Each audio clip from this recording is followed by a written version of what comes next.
देश और दुनिया की तमाम छोटी और बड़ी खबरों के लिए हमारे चैनल को सब्सक्राइब करना न भूलें और बेल का बटन जरूर दबाएं। नमस्कार दोस्तों, स्वागत है आपका देश लाइव में और आपके साथ हमेशा की तरह मैं हूं आशिमा त्यागी। दोस्तों, जब सिनेमा सवाल उठाने के बजाय सवालों से भागने लगे तो आप समझ लीजिए कि कहानी सिर्फ पर्दे पर नहीं, राजनीति में भी लिखी जा रही है। द केरला स्टोरी 2 के दिल्ली प्रेस मीट में जब 37 महिलाओं को लव जिहाद पीड़ित बताकर पेश किया गया और एक पत्रकार ने सीधा सवाल दागा, इनमें से कितनी केरल की हैं? तो जवाब में खामोशी थी। अगर कोई भी केरल से नहीं तो फिर नाम केरल स्टोरी क्यों? और यही वो पॉइंट है, यही वो बिंदु है जहां से ये बहस शुरू होती है कि ये सिनेमा है या नैरेटिव बिल्डिंग।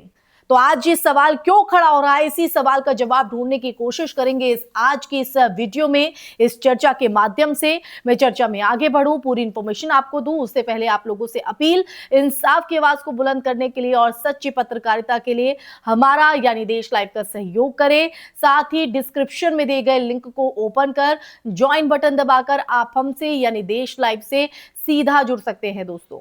तो दोस्तों, वापस आज की चर्चा पर लौटते हैं और सबसे पहले लव जिहाद शब्द की जो कानूनी और संस्थागत स्थिति है वो समझना जरूरी है।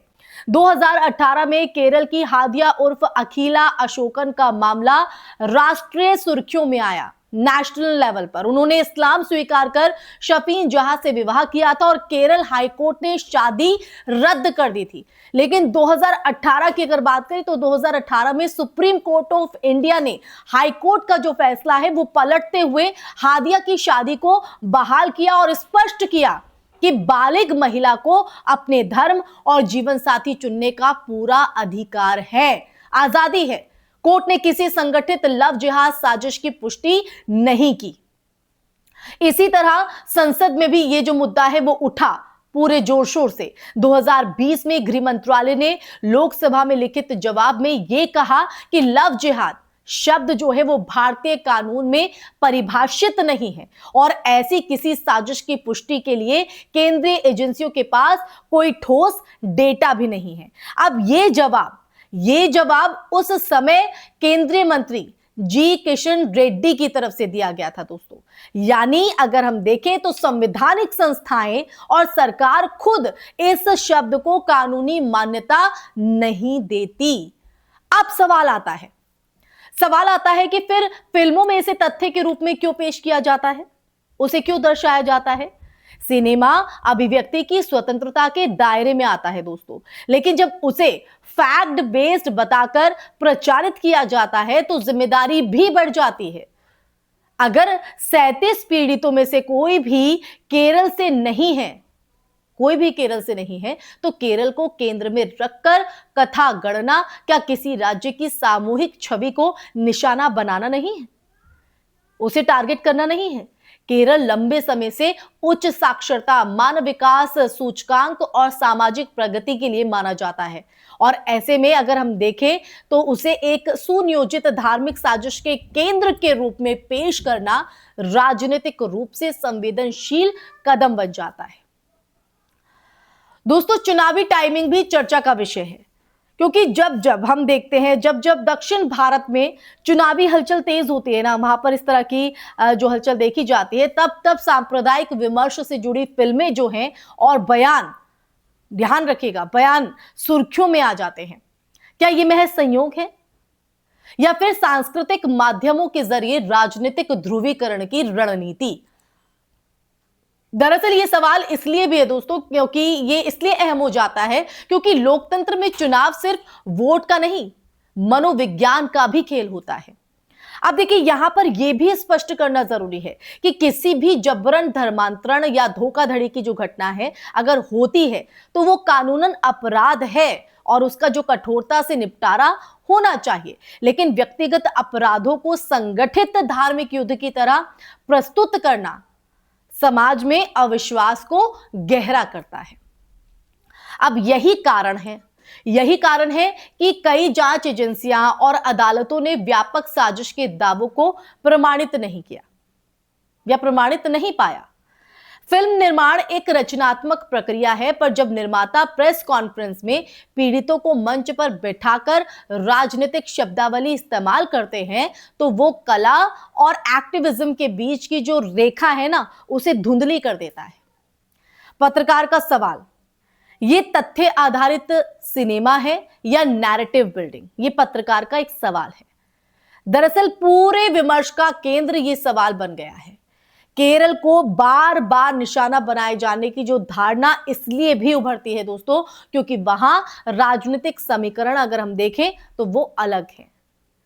वहां लंबे समय से वामपंथी और कांग्रेस नीत गठबंधन जो है मजबूत रहे हैं, जबकि बीजेपी को सीमित चुनावी सफलता वहां पर मिली है। तो यह समीकरण वहां पर अलग बैठता है। ऐसे में जो राज्य की छवि पर केंद्रित विवादित जो कथाएं हैं, राजनीतिक बहस को प्रभावित कर सकती हैं। हालांकि अगर हम देखें तो यह भी सच है कहीं ना कहीं कि फिल्में केवल एक पक्ष का उपकरण नहीं होती है, वो समाज के जो भीतर मौजूदा पूर्वाग्रहों को भी कहीं ना कहीं प्रतिबिंबित करती है। इस पूरे प्रकरण में सबसे महत्वपूर्ण प्रश्न अगर हम देखें तो वो यही है कि क्या हम तथ्यों और अदालतों के फैसलों को प्राथमिकता देंगे या भावनात्मक नारों को? लोकतंत्र में असहमति और आलोचना का अधिकार है, लेकिन किसी राज्य या समुदाय को सामूहिक रूप से कटघरे में लाकर खड़ा कर देना खतरनाक मिसाल बन सकता है। जी हां, तो दोस्तों ये इसलिए बहुत इंपॉर्टेंट और महत्वपूर्ण हो जाता है कि हम सच के आईने से हर तस्वीर को देखें। अगर हम सिनेमा की बात कर रहे हैं तो सिनेमा समाज का दर्पण कहा जाता है, बिल्कुल कहा जाता है, पर जब दर्पण ही धुंधला हो जाए तो प्रतिबिंब भी विकृत दिखने लगता है। इसलिए जरूरी है कि दर्शक सवाल पूछें, तथ्य खोजें, किसी भी दावे को अंतिम सत्य मानने से पहले उसकी पड़ताल करें, उसे जांच लें, क्योंकि लोकतंत्र की सेहत केवल चुनावी जीत से नहीं, जी हां, सिर्फ चुनावी जीत से नहीं, बल्कि सच और जिम्मेदारी से भी तय होती है। और जिम्मेदारी कैसे तय होगी दोस्तों? जब आप और हम, जी हां, समाज जो देश का एक बड़ा हिस्सा है, उसे आगे आना होगा, उसे सवाल करना होगा, उसे सच को जानना होगा। तभी हम इस लड़ाई में जीत सकते हैं, तभी हम इस सच में, इस जंग में जिम्मेदारी को निभा सकते हैं। इसी के साथ इस चर्चा में फिलहाल के लिए बस इतना ही दोस्तों। ये चर्चा आपको कैसी लगी, आप मेरी बात से कितना इत्तेफाक रखते हैं, और जो जिम्मेदारी की बात यहाँ पर हो रही है उस जिम्मेदारी को आप कैसे निभाएंगे, कमेंट सेक्शन में कमेंट करके जरूर बताइएगा दोस्तों। इसी के साथ इस वीडियो को ज्यादा से ज्यादा शेयर कीजिएगा ताकि देश का हर नागरिक इस सच से जुड़ सके, जान सके और सही गलत का फैसला ले सके। इसी के साथ हमारे चैनल देश लाइव को सब्सक्राइब भी कीजिएगा ताकि देश लाइव आपके साथ यूं ही सच का संवाद साधता रहे और आपको हर उस सच से रूबरू कराता रहे जो आप तक पहुंचने नहीं दिया जाता है। इसी के साथ आप लोगों से इजाजत लेना चाहूंगी, फिर हाजिर होंगी ऐसी ही चर्चा लेकर। तब तक के लिए अपना ख्याल रखिए। जय हिंद, जय भारत, नमस्कार।